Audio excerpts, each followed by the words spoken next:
You I don't can have to actually rip. make this pretty. Yeah. But anyways, action. All right. Welcome back to the Tennpod. This is our third podcast. We've had some hits and misses so far in our podcasting career, but I assume and expect this one to be our best yet. If it's not, I'm going to have a serious problem. I think that, one of the challenges of being two straight white men is just dumbing our level down to the regular average person, and so I think maybe we went too far towards the other end last time. We talked about nothing. You talked about strings for way too long. I think if we say some offensive things, that should help. That should help. Just be and edgelords spread some the more entire time. misinformation. Absolutely. I think maybe some pro Musk All right. content. Pro Pen Marathon's best ball ever. Absolutely. Do you want to just dive right into the Pro Pen ball? Okay, so we've been using Dunlop ATP Champions, not the tour ball, but the worst one because the felt is not so fluffy. It's free plug, Dunlop. Did Ali buy these Pro Pens? I had a Sport Check gift card. It comes every year because my dad is some sort of special member of the Canadian Tire family. And so he must have the credit card. He has, I don't know what he has, but he gives me a little barcode, and it gives me great deals once a year at Sport Check.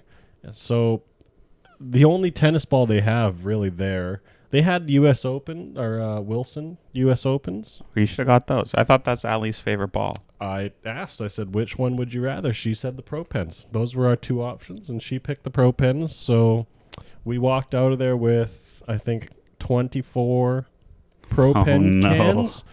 And I think every single one's been terrible so far. And not but it's just not like a quality control thing. No, I think there's been dead balls in them too. I think they've been pretty bad. I mean, yeah, but it's like they're the worst combination of rocks and bullets that you could possibly have. When did they get so hard? This ball is like the tournament ball in our area, and it was that was the ball that we've been buying for 10 years up until last year, right? It used to be the obvious go-to. Yeah, it was our obvious go-to, lasted long, played nice, and now they're so heavy, and it's everyone complains about the balls being slow, so the way they've sped them up is by turning them into bouncy ball rocks. They're super heavy and hard. And they play insanely fast out of the gate, but I was amazed about 40 minutes into our hit, they just hit a wall, a proverbial wall, and they slowed down an insane amount. It went from 2x speed on a YouTube video to 0.75 in one hit. And I just noticed it right away. And both you and I just could not adjust to these balls. Yeah, Simon and I play a lot, and we know each other's ball, and so we can warm up pretty quickly together. But we sucked the whole time. There was no improvement. I didn't hit one ball that I thought felt good. There wasn't a ton of rallies. I think it was also pretty windy, but yeah, those balls are extremely tough. That being said, I have been playing pretty well lately. Yeah. I think, walking my dog, Ali found a stray dog about 4 months ago, and we made a deal to share the walking load 50-50. Now, of course, I'm walking her most of the time. This is a Latina 50-50, which means it's 90-10. Yeah. And what's happened is, to tell you the truth, I enjoy walking the dog, but I've lost a bunch of weight. I have, my hip area, a bunch of things that I'm dealing with on the regular have kind of fixed themselves. And I found a ton more speed, and my footwork, I think, has gotten a lot better. So I've sort of hit a new level in my tennis game, and I'm really excited to take that onto the court this year. As spring and summer are coming up, I'm going to be signing up for a bunch of tournaments. Unfortunately, I'm old now. I'm at the age where everyone I know is getting married or wanting to do some stupid thing, like going camping, which I did last weekend. With a married couple. With a married pregnant couple. Yeah. But I'm saying it here first. My first tournament will be the Burnaby Open. It starts June 15th. And if I make the 4.0 final, I will be telling my sister that I'm not attending her wedding. Your mom would be proud of you for once, I think. She would be. Any sporting event that I do, she expects excellence. And she loves to see it. I think she'd be 100% behind it. We deliver. Yeah. Absolutely. So I'm saying it first. Burnaby Open. I'm playing it. I know for a fact Beckett's not playing it, despite him saying he would I did today agree that I would play 4 or 5 dubs with Mitch today. Yeah, that doesn't mean anything. I did agree to it. That is that's like binding for 24 hours. Correct. Are you going to play the Burnaby 4.5s? Is that what you're saying? Just doubles. You're not going to play singles. No.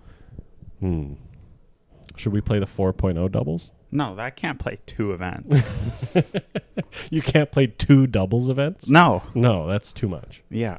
Okay. Well, you're not going to play the 4.5s anyway, so we might as well sign up for the 4.0. 4.0 what? Doubles. No, I'm not playing 4.0. You're not playing 4.5 either. Well, then I'm not playing at all. Well, okay. Tell us what's new with TennCom. You just dropped a new video. The top 398s right now. What were those rackets? You had the Babolat Pure Aero. Pure Aero 98. I think you got to have that one on any list. You had the Gravity. Got to have that one on any list. And what was the third one again? T-Fight. The T-Fight. 305S. Got to have that one on any list. The one that probably has the most questions asked about why it's not there has got to be the EZO 98. What about the V-Core 98? V-Core 98, people, it's 2 years old. People, I don't care about it. Oh.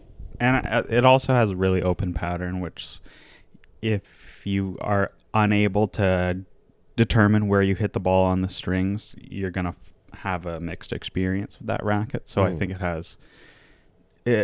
people don't love it as much as the E-Zone. Plus, the E-Zone is the one that has for so many generations become a benchmark racket. And so why is the EZO 98 not on this list? I think the answer is pretty clear. So clear that Simon could even explain it. The EZO 98 kind of sucked. Yeah, it sucked. The spin. Not good. The feel. Not good. The consistency of the racket face. Not good. The paint job. I liked. But the durability is horrible. Of the paint? Yeah. Oh, is it? I don't know. The paint of every racket I try is terrible. Yeah, that's true. It must be your sweat. Yeah, I think I have corrosive sweat. I think that's the issue. Yeah, we just found that the EZO 98's for a very, very specific player, and it's very hard to recommend to a wide range of players because of that. We didn't find it easy to use. We didn't find it special, particularly in any meaningful way to us. I will say the EZO 98 grew on me every time I hit with it. I think if I was purely results oriented, I would say it's a decent racket, but it's definitely deeply flawed. Like, in my opinion, if I was looking at the V-Core or E-Zone, I would suggest the V-Core 98 all day. Yeah, me too. If I was going to knock out a racket in your top 398s, I would get rid of the T-Fight and probably put that V-Core in there because I really liked it when Ali had it. Yeah. But that's my only real comment, other than that the Dunlop SX300 was slandered and honestly, should have been number one. I would have put it in, but I forgot to get it from you before you went camping. Oh. Because I genuinely like it. Like, every time I hit that racket, I like it a little more. I should have brought it. I meant to bring it today. I'm pretty much ready to make a permanent switch to that racket. I don't know exactly what I'm waiting for. I don't feel like committing to any one racket, but it's the one I use all the time. He's waiting for it's a my deal. It's my benchmark Someone racket. needs to sign Simon stat. Yeah, someone needs to sign me for no money so that we can stay impartial. But if you give me free rackets, somehow I'll be able to compartmentalize that. But also, if you give me money, I'll compartmentalize that somehow too. Nobody cares that much about your opinion. That's true. They just think you're hilarious. Well, and that's enough. Good. Then $1 million, please. $1 million. Yeah. Bids are starting at $1 million. The other thing that happened this week or last week or in between our last pod and now is Brain Dead did a collaboration with Celinko Racket, special packaging. Very cool. For the first time ever, my girlfriend said, "That's my racket. I'm gonna play. I'm gonna use it." 10 years, has never touched a tennis racket. Who's Brain Dead? Brain Dead is like a streetwear art house out of LA. So they do like a lot of heavy graphic design on t-shirts and clothing. Like it's in like hypebeast stores generally. So is this like some kind of limited edition? It's limited edition. How many are they selling? Mostly sold out. They've sold out and they're not making any more. Correct. How many did they sell? I think some like low volume, like 150. And we have one? We have one. Holy moly. And did they charge more for this or what did they do? Yeah, it's 300 US smacks. And how much is the normal whiteout? I don't know, like $259. I don't think Celinko has increased their prices due to tariffs yet on their main line, but I think this was tariff priced. Because it looks objectively worse. Am I wrong? No. Sierra likes it, though. I don't like it. I like the new Celinko whiteout paint job. I've said it before. Whiteout was my old racket. I don't like the new one nearly as much. But one thing I did like a lot better was the paint job. And there's something about this Brain Dead thing that didn't quite gel with my eyes. I forgot to put it in the news section. No, is the news section up yet? Okay, I'll add something to the news section later. Okay. All right. Is that it? You just derailed this entire conversation and then No, you're going to edit that out. Would you like to move on to the news? Sure, we can move on to the news. Do you have any sponsors in mind for this week's news? I haven't watched almost anything at all. I could sponsor Mobland on Paramount Plus. I couldn't get through the first episode. Well, I watched the first episode was not that good. It came into its own from like the second to the fifth episode. Extremely good television. And then 6th, 7th, I think 8th was last week. Completely insane again, but like the momentum of the 2 to 5 has kept me I swear, Tom Hardy, everything he's in, he gets harder to understand. Yeah, but he is so good. Like, he is the only reason the show is watchable. Everyone else is just kind of insane. They've got Meryl Streep doing some insane Cockney accent. She's the most insane character. I didn't know she was in that show. Yeah, she's like the grandma. She's the matriarch of this family, and she's a coke addict. She's like a 90-year-old coke addict telling her grandson to fuck bitches and kill people. I feel like she'd have died by now if she was. Speaking of whack jobs, Novak Djokovic has won a match. 2 matches. He beat an Italian also, which he's not been doing. He got revenge. Didn't he lose to him recently?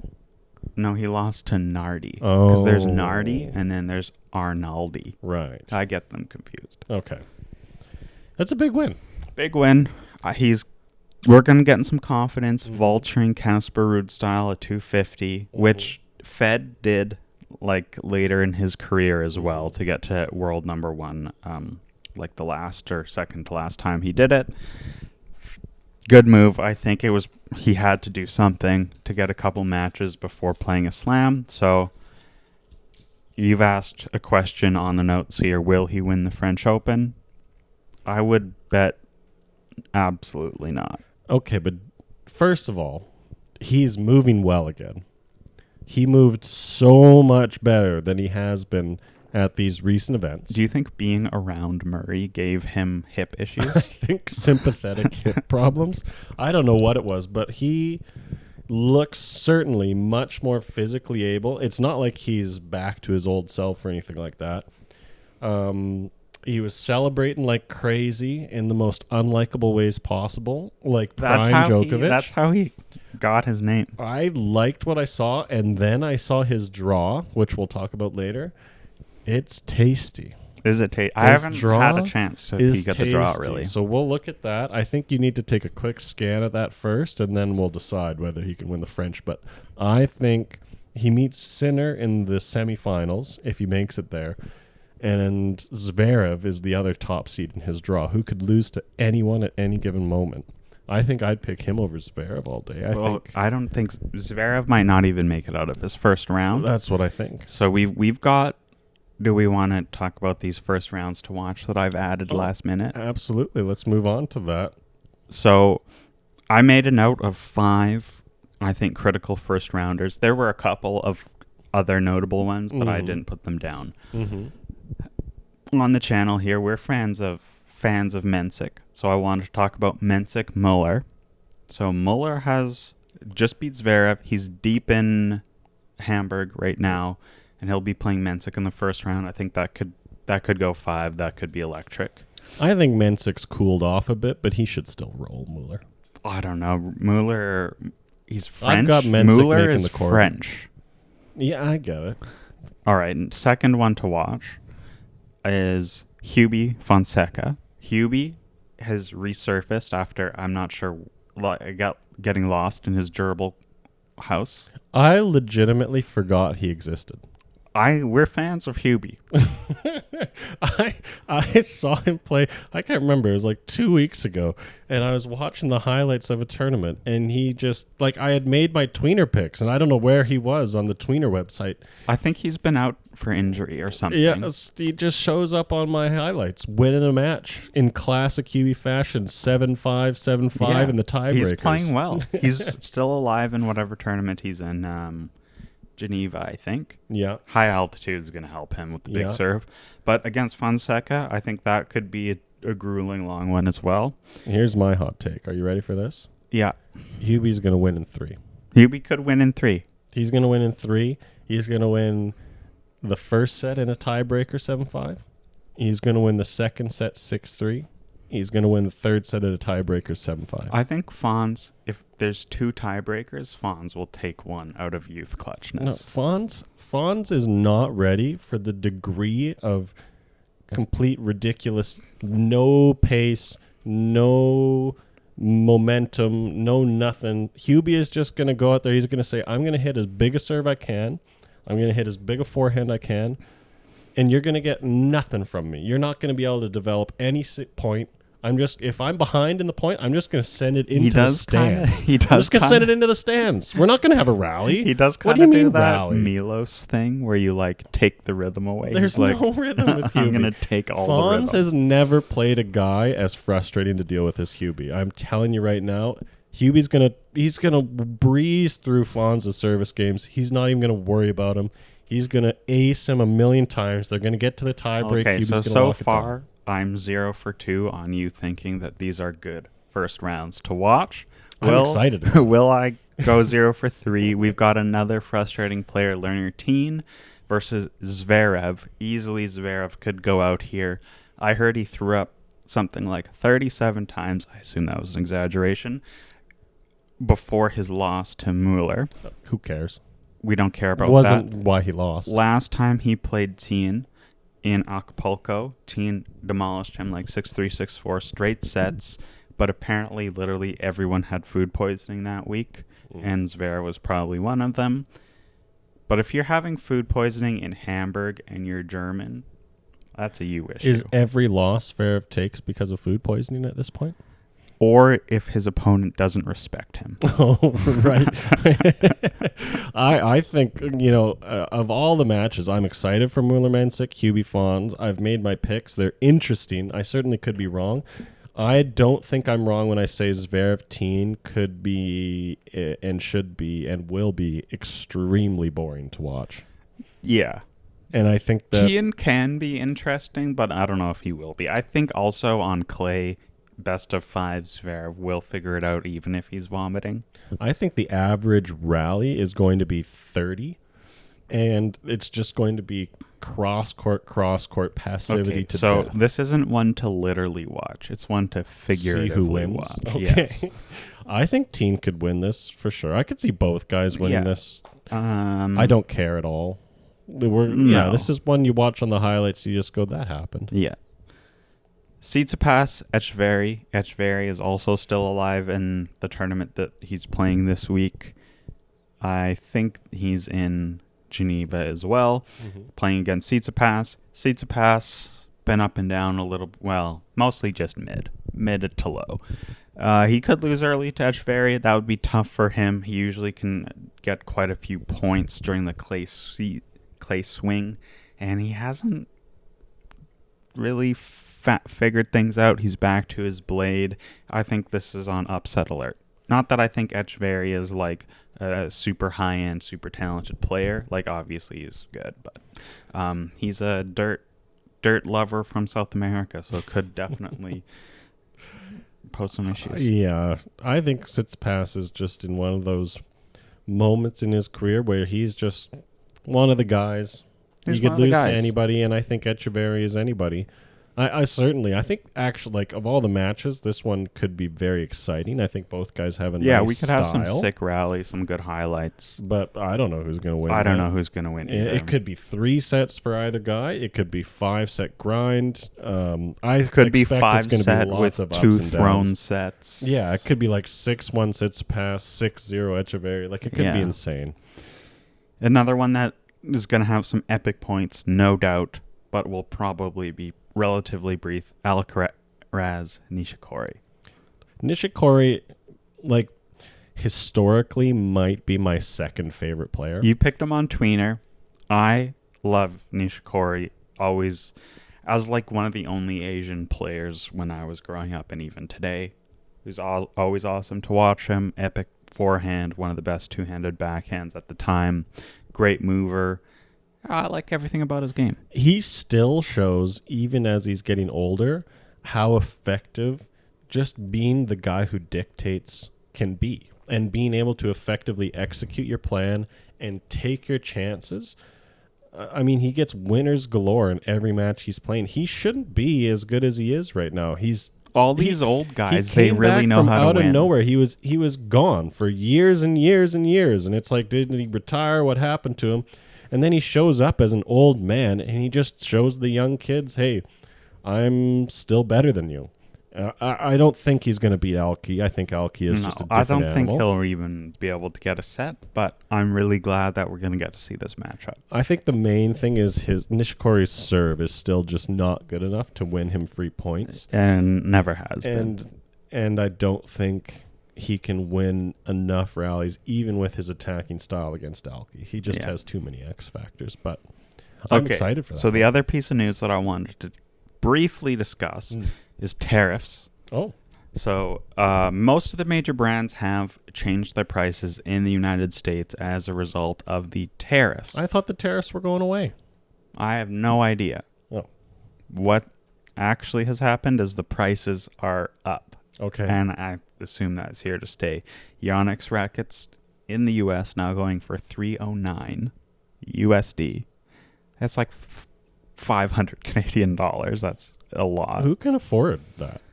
Head is at that same price. They've gone through 2 price increases since the tariffs were announced. Wilson is up around there as well. I think Dunlop is yet to announce. I believe Bablet has announced.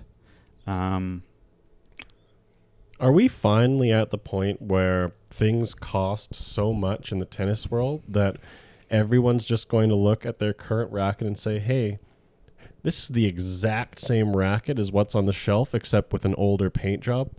I don't give a fuck. You're not getting 500 of my Canadian pesos for this stupid frame. I think, well, there hasn't been price increases here, but I think we've all known about this paint job thing forever. We've all known that the new racket isn't really better because pros just use the old racket. I think now it's going to be harder for people who would be buying like one racket a month, which is common. Is it? To continue doing that. I guess some of our viewers do, but that's just because they're tinkerers like us. Yeah. I mean, I imagine they just have disposable income. I assume that's the market where it's going to slow down the most. Because like all the like good players that we know will be using the same racket for 5 years until they break. Yeah, but it's like, okay, I don't like when people say like, oh, this racket's not good because the pro uses the old racket. It's like they're not designing these rackets for the pros. They never have. They're making them easier to use for idiots and bad tennis players like us who can't swing properly or use their feet properly or whatever else I happen to do on a given Wednesday. But with that being said, they still don't change the retail rackets that much from one generation to the other or year to the other a lot of the time. Sometimes they do, but... Like Yonex will, for sure, like makes pretty significant changes generally, update to update. Not all the time, obviously, but the rest of the brands keep things like pretty minor. Yeah, it's like, I don't know. I think at some point, these brands, especially Head, who has way too many rackets, need to be held accountable for how little they change these things. Yeah. And I think the consumer's gonna speak with their dollars. Like, it's unsustainable to charge that much money for a tennis racket. And then you have stringing on top of that and labor costs if you can't string it yourself, or if you do string it yourself, buying and upkeeping a stringing machine, which, as you know, is not cheap. And then on top of that, the time it takes to string, like shoes, socks, shorts, shirts. It's an expensive sport, even though it's technically free to play. Tennis balls, free to play here, tennis balls would suck. A lot of countries, a lot of places, like Winnipeg, you're not getting a public court. You're not playing on a public court. They're just too crappy. Tennis balls, you got to buy a new can every freaking time you play now. Hit now, yeah. Tennis price getting out of hand. I'm sure everyone will agree. Let's move on to the next and keep section. watching our pro-consumerist channel, TennCom, where you will find out about the newest rackets. And even though everything's still expensive, keep using our affiliate links. Just egregiously. Luckily, I think most tennis fans have a lot of disposable income, so they'll not listen to us who don't. But luckily, we get it all for free. So, one thing I want to talk about, Novak Djokovic is turning 38. Has turned today. As of today. That's right. He has turned 38 today.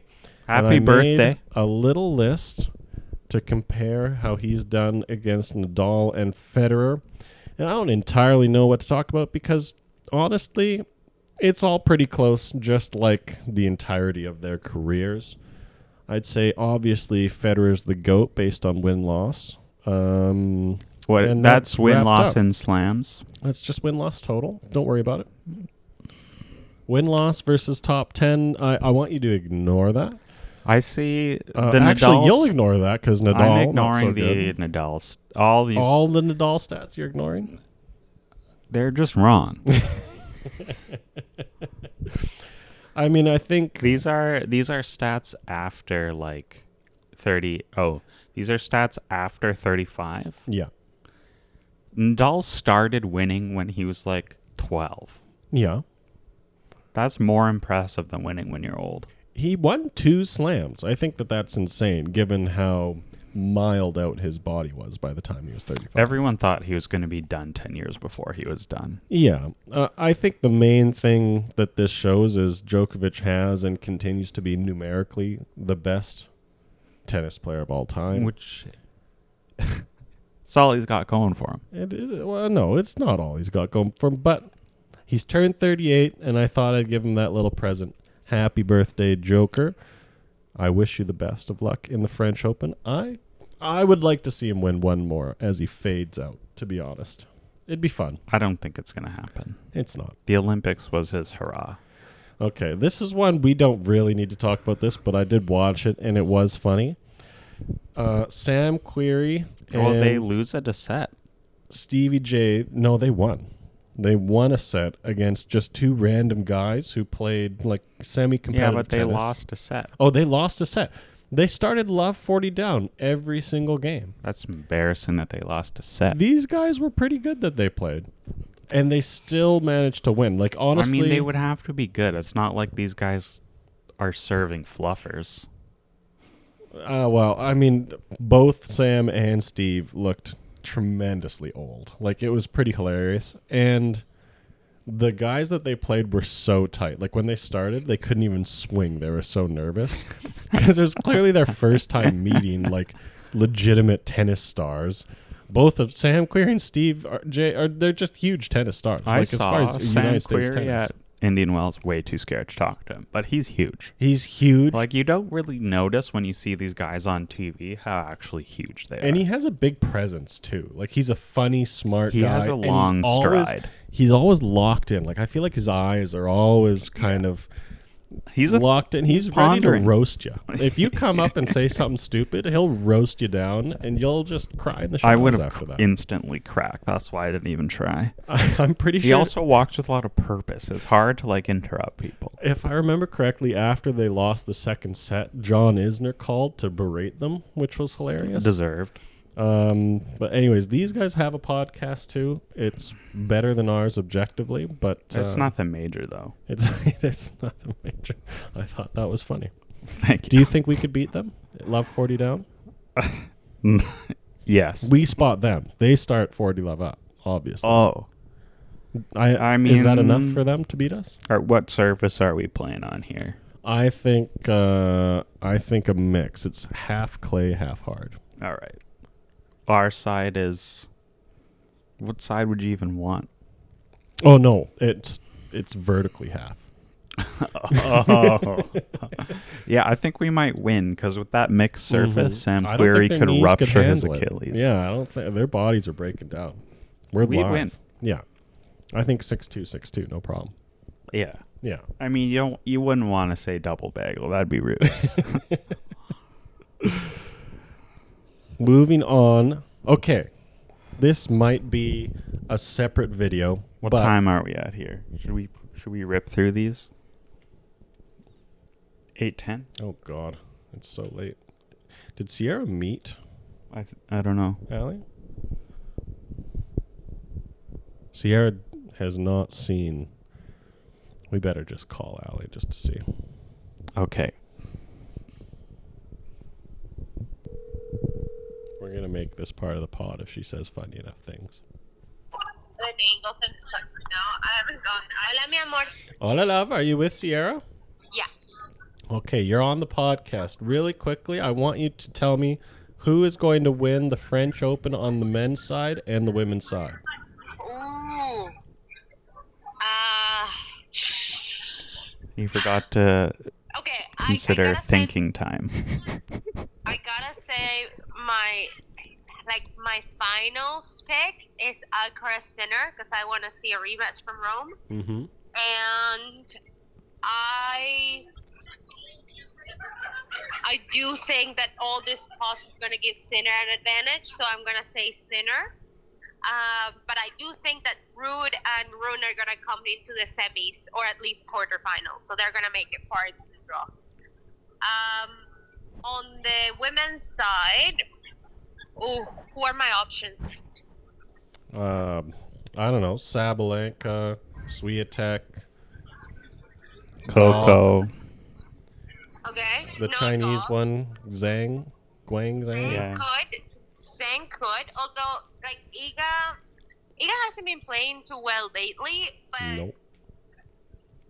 But like Roland Garros is always such a wild card on clay because it's like it could go either way. I'm not gonna pick Iga. I'm gonna pick a wild card here.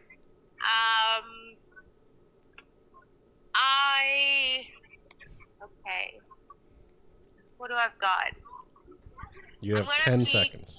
I'm gonna pick this is my wild card. Yeah. Very wild. Naomi Osaka. Good choice. That's a good choice. Thank you, love. We'll see you soon. See you soon. Bye. we are not going to pick the WTA because who cares? But we are going to pick the top 10 men's players because that's what we watch, and that's what I accidentally paid for Elite League for the women's on Tweener. No way. I accidentally did. So you thought you signed up for the men's. Did you do both? Yeah.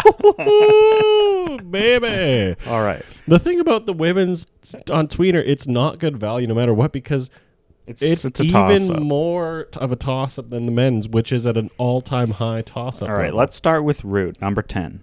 Rune. Okay, well, let's see. Which draw is he in here?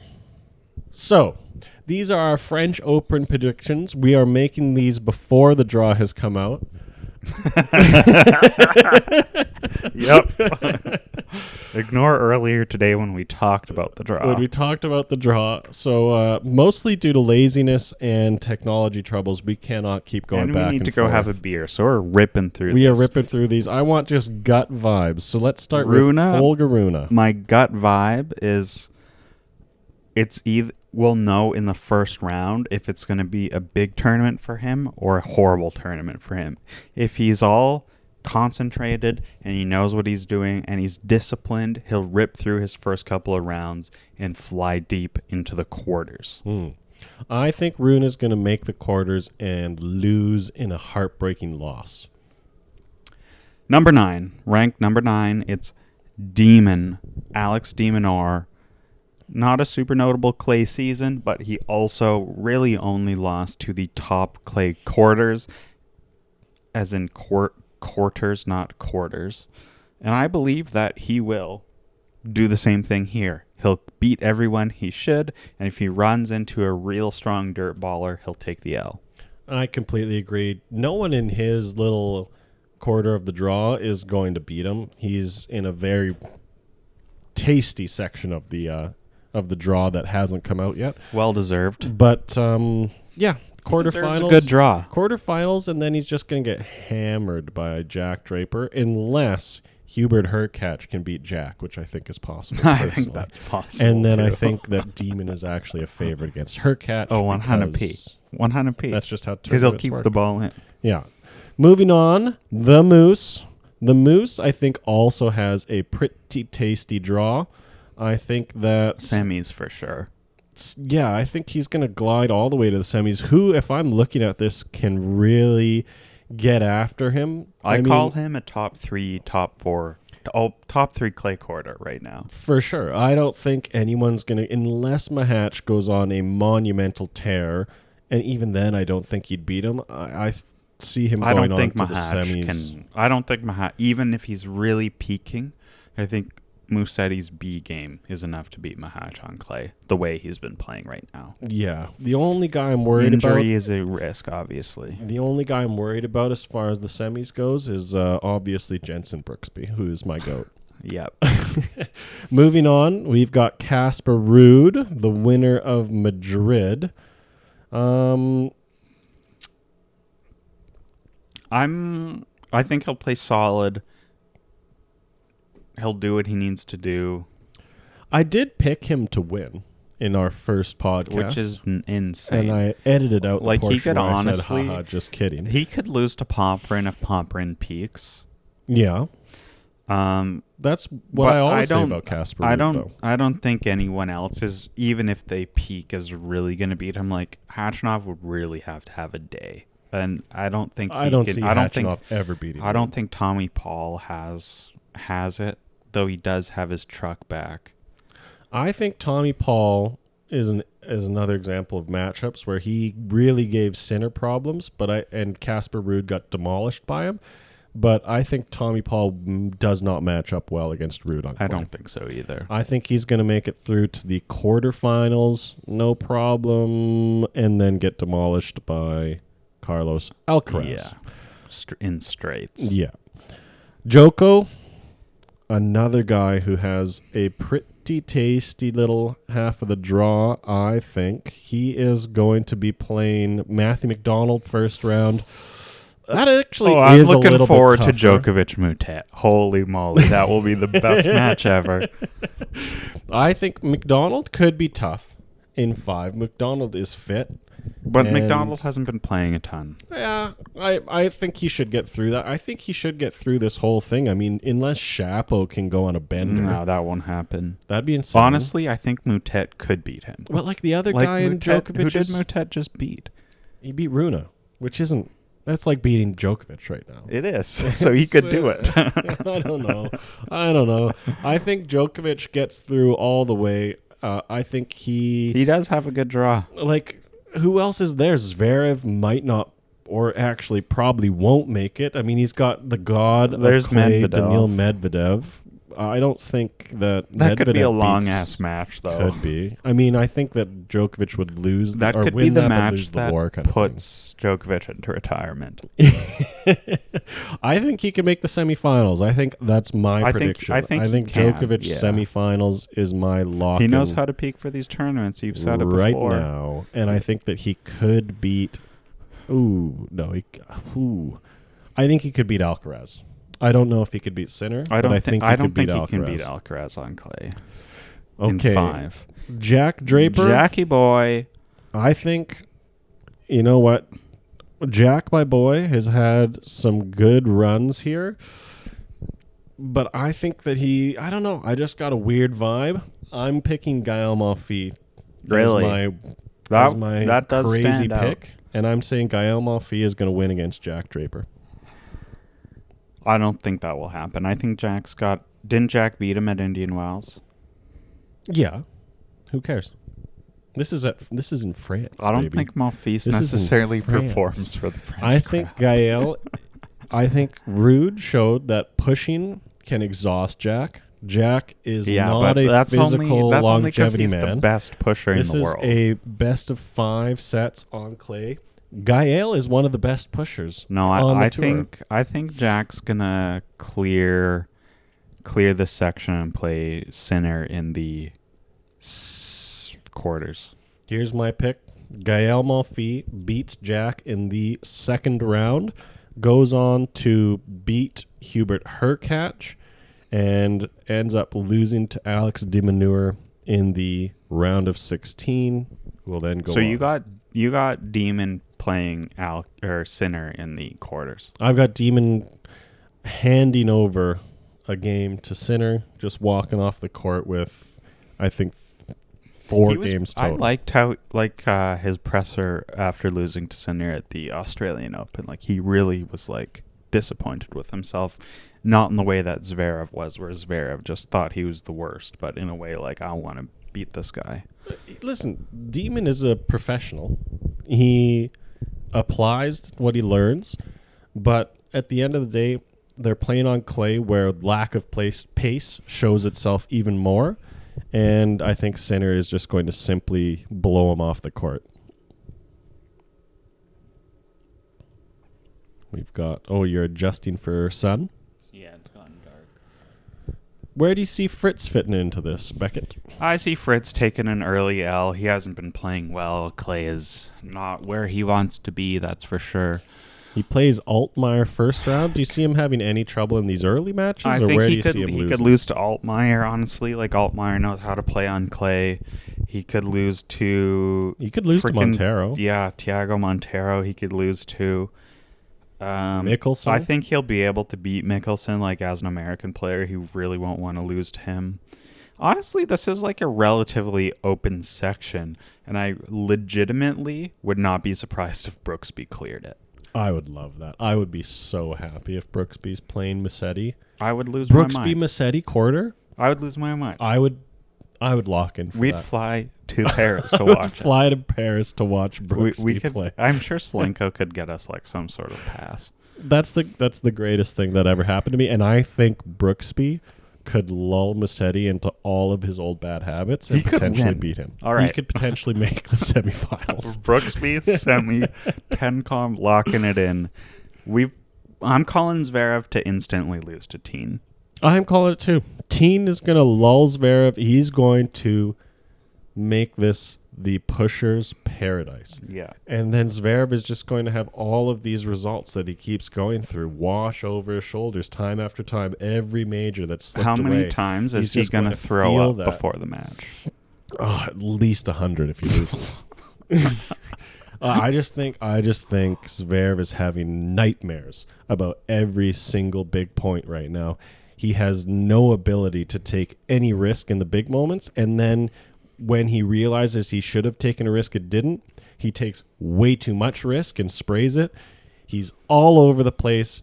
Zverev is losing first round, and it's tough to see. All right, Sinner, Alcaraz. I assume we're both picking them for the finals. Yeah. Who are you picking to win, and how many sets? Listen, a lot of people saw what Sinner did in the final in Rome and said, ooh, he's rusty, ooh, he's this, he's that. I thought he got better and better. If I could come back after 90 days of not playing and lose to Alcaraz, I'd take that result any day. I think Alki just knows how to play Sinner, though, and he still is that one guy who can just keep Sinner on his toes. He doesn't let Sinner just play that hammer at home game and get into that groove. But with that being said, I don't know. I just don't see Sinner being stopped on this one. Oh, really? Yeah. You think he's going to push Sinner through it? I think he's going to push strategically, what do you think he's going to do differently? Because, like, the clay in Rome is not that different from the clay in Paris, generally. Mm-hmm. So, like, what do you think? What's the change going to be? I don't know how much of a change he needs to make. I think physically he started to struggle a little bit in the final. Yeah, that for sure happened. The blister, the hamstring. And I think that as long as he's healthy going into this, he should be able to get a few matches under his belt, get that 2 days rest per, which I think is huge. I know a lot of people say that somehow it's more tiring, but I think having those rest days is huge. It is. Keeping you fresh, especially as you're developing. But he had those in Rome too. Rome was a 2-week Masters. True. But I think that... But he'll be more used to playing exactly. matches. He's getting a little bit more under his belt. I don't know. I think that he's just cool. He's just cool as a cucumber. I think that his serve is going to continue to eat away. And he's just not going to have the same problems. I don't foresee him having the same problems that... I think he kind of panicked a little bit. I think he panicked. In Rome. Yeah, he panicked. I think that he started to push for too much when he realized Alki wasn't going to go away, and I don't see him doing that. I just see him getting back to the basics, and he's just going to keep hammering it. And I think Alki's backhand's going to get eaten up, just like Prime Joker used to do, and he's going to make it a miserable time for Alcaraz. I think it's going to be Alki in 4. I'm picking Carlitos to continue to employ the right strategies to keep Sinner off balance. I think Alcaraz is the only player on tour that Sinner fears to some extent. Mm-hmm. And I think that showed, and I think that might show again. But I'm not like 100% confident in my prediction. I think it's the most likely outcome of all the variables. Like for me, when I say Sinner's going to beat Alki, I'm like 55-45, maybe at most. Yeah. And that's if I'm feeling really confident. I think if Sinner's going to win, I'd want to see him win in 4. I think if you get to 5, I think all the results of Alki beating Sinner are going to creep into his mind. I think Rome's going to creep into his mind. He might tighten up. Also, I still don't think he's in the prime physically. He's just been away for too long, and this is quite soon on the comeback.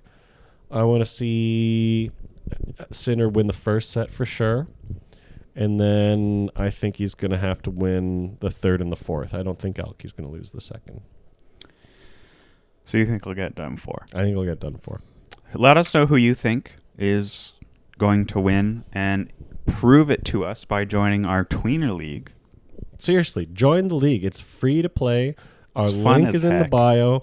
You can talk with us. We have a group chat that I'm active in. Beckett is less so, but we all just talk shit to each other. We get money for every sign up. That's also, true. So it's like legitimately, if you just want to not play, but you want to hook a brother up, that's one way you could do it. And if you grind it out, you get enough coins, you can buy yourself some cheap sneaks. Yeah, and we do mostly reinvest all the money into the show.